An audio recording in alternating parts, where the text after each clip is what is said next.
Hi everyone. आज हम पढ़ने वाले हैं class 8 chapter 2 reshaping India's political map. ठीक है, तो इसमें मेनली हम जो पढ़ेंगे वो पढ़ेंगे कि how did foreign invasions and the rise of new dynasties reshape India's political boundaries during this period. मतलब कि जो फॉरेन इन्वेजन्स हुआ, विदेशी आक्रांताओं का जो हमारे देश में आक्रमण हुआ, वो कैसे नई डायनेस्टी को रीशेप करा और इंडियन पॉलिटिकल बाउंड्रीज़ को कैसे रीशेप करा उस पीरियड में। ठीक है, उसके बाद फिर हम पढ़ेंगे हम how did Indian society respond to invasions. Indian society जो उस वक्त थी उसने इस इन्वेजन को कैसे रिस्पॉन्ड करा, कैसे रेजिस्ट करा। How did India's economy adapt during times of political instability. India का जो इकोनॉमी था वो कैसे उस समय पर पॉलिटिकल इनस्टेबिलिटी के टाइम पे अपने आप को अडेप्ट करा, वो हम जानेंगे। Then what impact did period have on the lifes of the people. उस समय इन इन्वेजन्स के टाइम पे या जो पॉलिटिकल रीशेपिंग हो रहा था हमारे कंट्री का, मतलब इंडिया का, तो उस वक्त क्या इम्पैक्ट था उस वक्त के लोगों की, आम लोगों की ज़िंदगी पे, ये भी हम जानेंगे। ठीक है, तो चलिए स्टार्ट करते हैं। सबसे पहले एक फिगर है, एक इमेज है, उसको हम देखते हैं कि सबसे पहले जो विदेशी आक्रांताओं का मूल रूप से हमारे देश में जो आगमन हुआ वो एक तरीके से 1260 में हुआ, 1206 में हुआ, जो कि इस्टेब्लिशमेंट ऑफ दिल्ली सल्तनत हुआ। ये जस्ट एक फेमस युद्ध था जिसको आपने सुना होगा, जिसमें पृथ्वीराज चौहान की हार होती है 1192 में। उसके बाद की बात है। तो ये 13वीं शताब्दी में यानी 1206 से दिल्ली सल्तनत की स्थापना होती है और वहाँ से ये शुरू होता है। इसको हम लोग मिडिवल एज कहते हैं, एक तरीके से मिडिवल पीरियड ऑफ इंडिया बोलते हैं। फिर आप कह लो, फिर 1320 में मेवाड़ किंगडम ने 1326 के आसपास फिर से खुद को रीस्टेब्लिश करा। फिर विजयनगर एम्पायर ने 1336 में अपने आप को इस्टेब्लिश करा। फिर 1347 में इस्टेब्लिशमेंट ऑफ बहमनी सुल्तानत हुआ। फिर 1398 में तैमूर ने अटैक करा दिल्ली पे। 1498 में पुर्तगीज़ का आगमन हो गया कंट्री में। सो ये मेजर इवेंट्स थे। फिर आप कह सकते हो 1520 में पहला बैटल हुआ, 1526 में बैटल ऑफ पानीपत, जिसमें बाबर यानी मुग़ल साम्राज्य का वहाँ से इस्टेब्लिशमेंट शुरू हुआ। बाबर ने राणा संगा को हराया, इब्राहिम लोदी को हराया, फिर सेकंड बैटल ऑफ पानीपत हुआ जिसमें अकबर ने जीत हासिल करी 1556 में। फिर 1565 में बैटल ऑफ तलीकोटा हुआ जिसमें विजयनगर का साम्राज्य का खात्मा हुआ और कम्प्लीटली विजयनगर जो शहर था उसको डिस्ट्रॉय कर दिया गया। फिर 1576 में बैटल ऑफ हल्दी घाटी हुआ जिसमें महाराणा प्रताप को हार मिली और वो वहाँ से निकल गए कहीं और। वहाँ से फिर वो रेजिस्ट करते थे गुरिल्ला वॉरफेयर के थ्रू, वो हमेशा ही युद्ध करते रहे मुग़लों से। फिर 1671 बैटल ऑफ सराय घाट। फिर 1699 formation of the Khalsa by गुरु गोविंद सिंह। गुरु गोविंद सिंह ने खालसा का गठन किया 1699 में।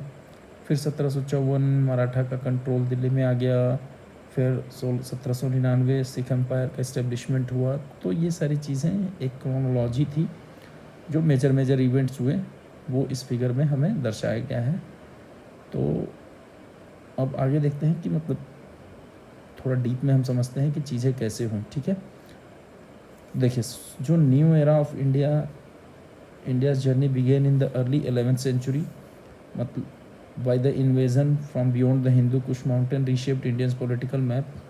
ठीक है, इसका मतलब जो नया एरा इंडियन जर्नी का शुरू हुआ वो अगर 11वीं शताब्दी के शुरुआत में ही शुरू हो गया था, जो कि invasions from beyond the Hindu Kush mountain आप कह लो, वहाँ ऊपर में जो हमारा अफ़गानिस्तान का जो बॉर्डर है, अभी के डेट में जो इंडिया का अफ़गानिस्तान से जो बॉर्डर मिलता है, वहाँ के आसपास हिंदू कुश माउंटेन है, जिसके इस साइड हमें Hindu, that means Hindus Indus नदी के हिसाब से इंडिया मानते थे। उसके पहले उधर दूसरी कंट्री आप कह सकते हो, अफ़गान, टर्कीस जो भी थे उधर साइड से थे, सेंट्रल एशियन आप कह सकते हैं। तो उन लोगों ने हमला करना शुरू किया, वहाँ से इन्वेजन हमारा शुरू हुआ आउटसाइड से, ठीक है। मेनली टर्किस और अफ़गान के थ्रू हुआ। सो मेनली उनका जो हमला माना जाता था, they were drawn to India not only for her reputed riches and for territorial ambitions, but also often to spread by force of violence if necessary their own versions of their religions. जैसा कि माना जाता है कि वो India बहुत rich country था, इसके लिए वो हमला करते थे, उन्होंने इन्वेजन करा था, या फिर कब्जा करने के लिए, अपना वो टेरिटोरियल एक्सपेंशन करने के लिए करा था। ऐसा नहीं है कि सिर्फ उसी चीज़ के लिए करा था, उसके साथ साथ उनका एक by force conversion of religion भी था, जिसको उन्हें स्प्रेड करना था, अपने खुद के रिलीजन को स्टैब्लिश करना था। तो ये भी एक बहुत बड़ा उनका मोटो रहा था तब इन्वेजन का। सो अब हम 13वीं शताब्दी से आगे हम इस चैप्टर में मेनली पढ़ेंगे कि क्या क्या चीज़ें हुई, नहीं हुई। ये एक आप मैप देख लीजिए, a comparison of territories under the Tughlaqs and the Lodhi's and regional powers in the south and east. तो इसमें आपको दिखेगा कि देखो, ईस्टर्न गंगा टेरिटरी वो जो उड़ीसा साइड में इस्टेब्लिश हुआ करता था, थोड़ा सा उड़ीसा छत्तीसगढ़ आप कह सकते हो, तो वो एरिया हो गया ये जाजनगर कोणार्क वाला एरिया जो आपको दिख रहा है, वो हो गया ईस्टर्न गंगा अंडर नरसिंह देवा। फिर होयसाला 1300, ये नीचे कर्नाटका साइड आप देखोगे, कर्नाटका से लेकर के थोड़ा बहुत तमिलनाडु का पार्ट उसमें कनेक्टेड है, तो ये वाला पार्ट होयसाला टेरिटरीज़ के अंदर था।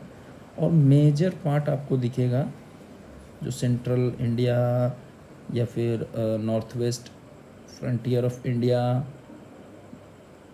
वो मेनली था तुगलक डायनेस्टी के अंदर, जो कि दिल्ली सल्तनत के अंदर आता था। फिर लोधी डायनेस्टी, वो भी दिल्ली सल्तनत के अंदर आता था, तो उनके अंडर भी करीब करीब दिल्ली, ग्वालियर, जौनपुर, मतलब थोड़ा सा उत्तर प्रदेश कह लो, थोड़ा सा मध्य प्रदेश कह लो, और दिल्ली और उसके ऊपर हिमाचल प्रदेश, उत्तराखंड का एरिया से लेकर के ऊपर कश्मीर तक का थोड़ा बहुत एरिया, लद्दाख तक का थोड़ा बहुत एरिया मैप में आपको दिख रहा होगा, वो उनके अंडर में हुआ करता था, ठीक है।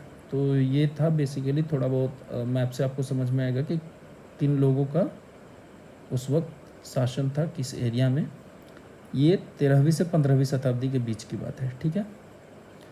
अब हम चलते हैं, नीचे एक फिगर दिया हुआ, बहुत ही खूबसूरत फिगर है। इसमें आपको देखने मिलेगा जो कुतुब मीनार जो दिल्ली में स्थापित है, आप उसको देखेंगे, उसके सेक्शन में आपको दिखेगा कुव्वतुल इस्लाम मॉस्क है, कुतुब मीनार कॉम्प्लेक्स में ही वो है। आप कभी मौका मिले तो जाओ, या जो लोग गए हैं उन्हें पता होगा कि इसको कुतुबुद्दीन ऐबक ने बनवाया था 13वीं शताब्दी के शुरुआत में, और उसको बाद में फिर अदर सुल्तान्स ने कंप्लीट करा। फिर जैसे कि अलाउद्दीन खिलजी ने कुछ उसके वो अलाउद्दीन खिलजी मैं बोल रहा हूँ, इल्तुतमिश ने फिर इसका थोड़ा सा और कंस्ट्रक्शन कराया। फिर लास्ट में सबसे फाइनलाइज फिरोज शाह तुगलक ने कराया था। तो वहाँ पे ये जाकर के जो अभी हमें दिख रहा है वो फिरोज शाह तुगलक तक का कंप्लीटेड था। तो ये चीज़ें ऐसे बनी थी, और 27 स्टोरी है, ठीक है। एक इंस्क्रिप्शन ये बताता है कि जो materials from 27 destroyed Hindu and Jain temples were used in the construction, 27 Hindu और जैन टेम्पल को तोड़ करके जो मटेरियल था उसको यूज़ करके कुतुब मीनार को बनाया गया था, जो कि यहाँ दिख सकता है। जो आपके कुव्वतुल इस्लाम का जो सेक्शन दिख रहा है उसमें आपको दिख सकता है। तो कुछ लोग ये कहते हैं, एक इंस्क्रिप्शन में ऐसा पाया गया है, तो उसके बेसिस पे ये लोग बोलते थे। ठीक है, चलिए rise and fall of the Delhi सल्तनत। दिल्ली सल्तनत की बारे में हम सब कुछ अब यहाँ से पढ़ना शुरू करेंगे। तो जैसे कि दिल्ली सल्तनत की जो जर्नी होती है वो शुरुआत होती है 1192 का, जिसमें 1192 से, जिसमें किंग पृथ्वीराज जो चौहान थे उनकी जो हार होती है, वहाँ से नॉर्थ वेस्ट इंडिया में इनका रूल शुरू होता है दिल्ली सल्तनत का। तो दिस सल्तनत saw the rule of 5 consecutive foreign dynasties of Turkish Afghan origin. तो 5 foreign dynasties, 5 successive foreign dynasties जो कि टर्किश और अफगान ओरिजिन के थे, वो उसको दिल्ली सल्तनत ने देखा है। जैसे कि मामलुक, जिसको हम लोग स्लेव डायनेस्टी बोलते हैं, गुलाम वंश, और फिर खिलजी या खलजी आप कह सकते हैं, फिर तुगलक आए, फिर द सय्यदीज़ आए, फिर लोदीज़। ठीक है, सो नॉर्दर्न इंडिया का कुछ पार्ट दिल्ली के अंडर, जब दिल्ली सल्तनत के अंदर था, तो साथ साथ में नेबरिंग किंगडम्स जो थे, जैसे ईस्टर्न गंगाज ईस्ट में, जो कि आपने मैप में देखा, वो छत्तीसगढ़ उड़ीसा वाला पार्ट, फिर होयसालाज इन द साउथ, जो हमने कर्नाटका और वो साइड वाला एरिया देखा, वो उन लोगों ने कंटिन्यू अपनी पकड़ अपने एरिया में वर्चस्व बनाए रखा। उन जगहों पे दिल्ली सल्तनत का पूरी तरह से कब्जा नहीं हुआ, तो उन्होंने अपनी सोवरेनिटी बनाए रखी उस टाइम पे, और उन्होंने बहुत सारा वर्क, आर्ट, कल्चर और एडमिनिस्ट्रेशन में बहुत सारी अच्छी चीज़ें करी। सो माना जाता है कि जब दिल्ली सल्तनत का शासन हुआ करता था, तो दिल्ली जो था, शहर दिल्ली जो है, city of Delhi, bigger role in the political landscape of the northern India. Northern India के पॉलिटिकल लैंडस्केप में बहुत बड़ा रोल माना जाता है सिटी ऑफ दिल्ली को उस टाइम पे। ठीक है, द सल्तनत period was marked by The Sultanate period was marked by political instability combined with efforts at territorial expansion. This resulted in military campaigns that raided villages and cities and plundered and destroyed temples and seats of learning. जो सल्तनत period था उसको political instability के लिए माना जाता था, साथ में टेरिटोरियल एक्सपेंशन के बहुत सारे एफर्ट्स के साथ इसके लिए जाना जाता है, जो कि जैसे कि मिलिट्री कैंपेन्स, जो कि बहुत सारे गांवों और शहरों को रेड करते थे, उनको हमला करते थे, उनको प्लंडर कर देते थे, उनको डिस्ट्रॉय करते थे, बहुत सारे टेम्पल्स को, या फिर जो भी पढ़ने की जगह होती थी, लर्निंग्स की जो जगह होती थी, उसका बेस्ट एग्जांपल है, आप कह सकते हो, दिल्ली सल्तनत के ही टाइम में बिहार के जो नालंदा डिस्ट्रिक्ट का नालंदा विश्वविद्यालय है, बख्तियार खिलजी द्वारा उसे डिस्ट्रॉय कर दिया गया। उसमें बहुत सारे बुद्धिस्ट, जैन और हिंदू लोगों को मारा गया, और साथ में उसमें आग लगा दी गई। सो सक्सेशन जो होता था वो हमेशा, जैसे उन लोगों के आपस में भी, जैसे एक राजा के बाद जो दूसरा राजा बनता था उसके लिए भी बहुत सारा स्ट्रगल करते थे, वो आपस में भी बहुत सारा वायलेंस होता था, तब जा कर के कोई दूसरा सुल्तान बन पाता था।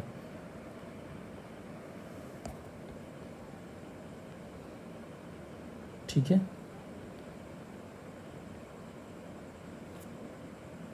उन्हीं में से एक थे अलाउद्दीन खिलजी वंश के। जैसे 14वीं शताब्दी शुरू हुई तो अलाउद्दीन खिलजी, तो Alauddin Khilji called himself the second Alexander, अपने आप को दूसरा सिकंदर बोलते थे, खुद को मानते थे। अलाउद्दीन खिलजी खुद को दूसरा सिकंदर मानता था actually. And military campaigns over large areas of north and central India, sacking, plundering many cities at the same time. He also repelled several invasions by Mongol forces. Alauddin जो 14वीं शताब्दी के टाइम में इंडिया सुल्तान बना खिलजी वंश का, उसने बहुत सारे कैंपेन, मिलिट्री कैंपेन्स करा नॉर्थ में और सेंट्रल इंडिया में, और बहुत सारी चीज़ों को तबाह किया, बहुत सारे शहरों को बर्बाद किया, तबाह किया। यहाँ तक कि मंगोल फोर्सेस को भी उसने इन्वेजन करने से रोका, जो कि चाहते थे कि मंगोल एम्पायर को इंडिया में भी एक्सपेंड करें, तो उनको भी अलाउद्दीन खिलजी ने रोका। एक्सपैंड नहीं होने दिया। और उनका एक स्लेव जनरल हुआ करता था मलिक कफूर, जिसने पूरे सल्तनत को, दिल्ली सल्तनत को साउथ में एक्सपेंड करा। अलाउद्दीन खिलजी का एक स्लेव हुआ करता था जिसका नाम मलिक कफूर था। उसने दिल्ली सल्तनत को साउथ में एक्सपेंड करने का जिम्मा लिया और उसने एक्सपेंड करा और बहुत सारे किंगडम्स को अपने अंडर कॉन्कर करके, जीत करके दिल्ली सल्तनत में उसने मिलाया।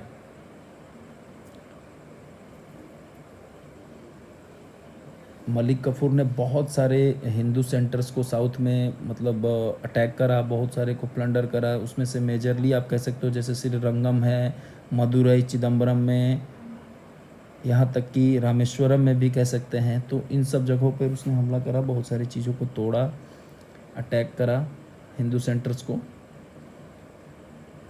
फिर कुछ सालों के बाद मोहम्मद बिन तुगलक वंश के जो सुल्तान था, मोहम्मद बिन तुगलक, उसने दिल्ली पे राज शुरू करा और उसने दिल्ली सल्तनत की टेरिटरीज़ को और ज़्यादा बढ़ाया। दिल्ली सल्तनत की जो क्षेत्र था उसको और ज़्यादा बढ़ाया।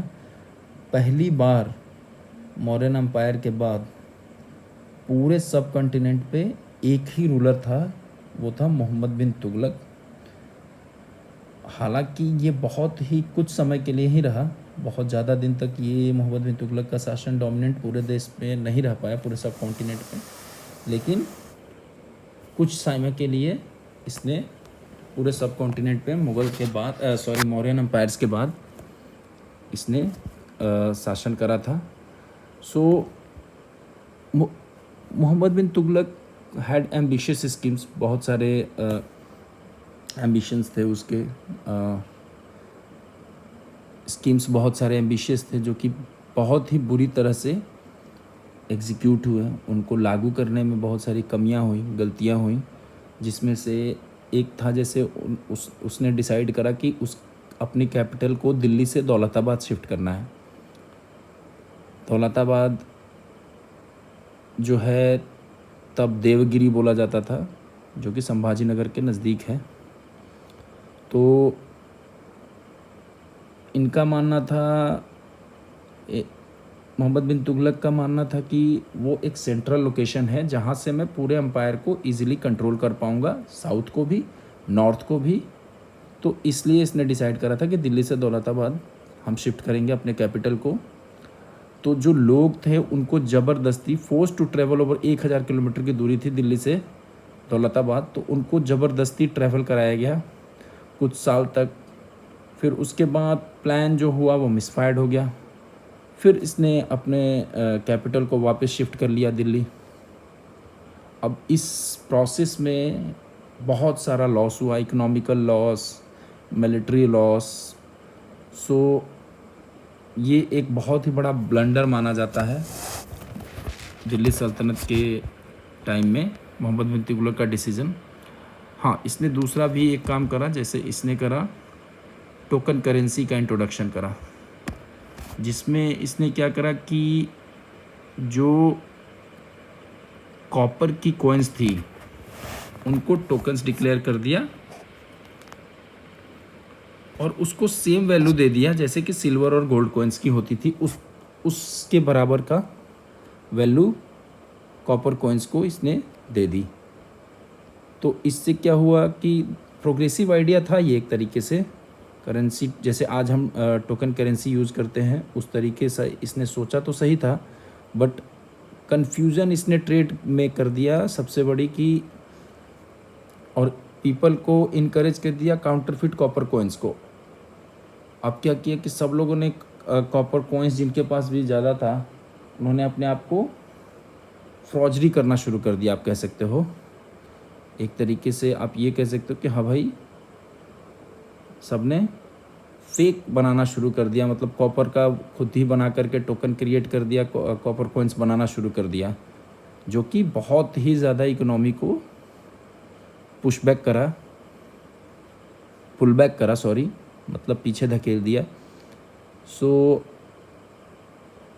और भी बहुत सारी चीज़ें थी जो सुल्तान हुआ करते थे दिल्ली सल्तनत में। कुछ चीज़ें जो इनके डाउनफॉल में सब बहुत बड़ा रोल निभाती थी, जिसमें सुल्तान जो होते थे वो एकदम एलीट क्लासेस की तरह रहते थे। लग्जरियस पैलेसेस होती थी, एलोबरेटेड क्लॉथ्स यूज़ करते थे, ज्वेलरी, ऑर्नामेंट्स, बढ़िया बढ़िया खाना, और ये सारी चीज़ें मिलिट्री कैंपेन, प्लंडरिंग, टैक्स जो लोगों पर लगाते थे उससे, या जो एरिया ये कब्जा करते थे, या स्लेव ट्रेड करते थे बहुत सारा ये लोग, तो उससे ये चीज़ें अवेल कर पाते थे, ये सब सुविधाएं ले पाते थे। ठीक है।